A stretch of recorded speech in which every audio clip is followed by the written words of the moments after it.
Characteristic of a good hash function, as you can see, is that, as I was saying, it summarizes a whole bunch of data into a fixed length thing.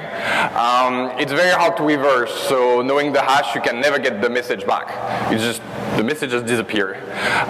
It's also very hard to find another hash for another message that would get the same hash. So you cannot sort of forge a completely different message, or in the case of Bitcoin, a completely different transaction that would give you the same hash. It's extremely difficult to do. And then a small change to the original data would create a big change in the target hash, which means that it's very easy to detect when something has been tampered because the hash is completely changed. So now for digital signature, another crypto concept that Bitcoin uses heavily. So I'll use a cheese shredder as an analogy.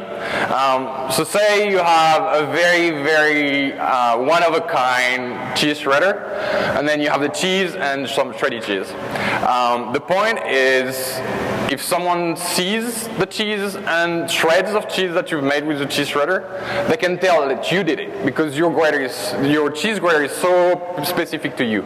You can only have grated that cheese. That's what digital signature is like.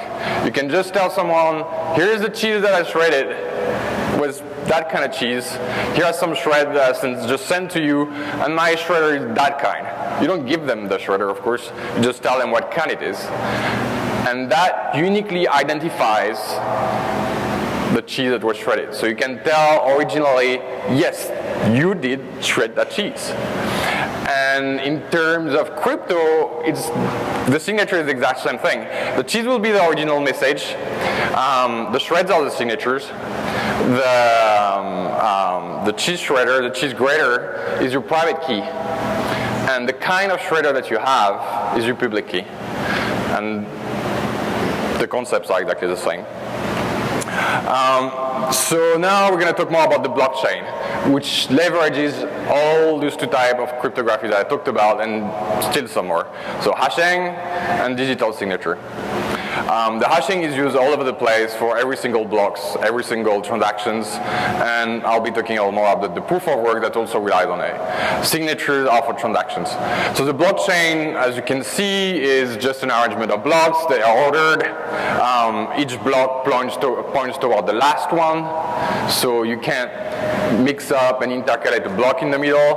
The height is how far you are from the beginning. So right now we are about 290,000 blocks. The depth is the distance from the top, right, from the highest. That's RootEleven for smaller clients that sometimes don't get the whole chain together. The distance between each block in time is 20 minutes. It's kind of an arbitrary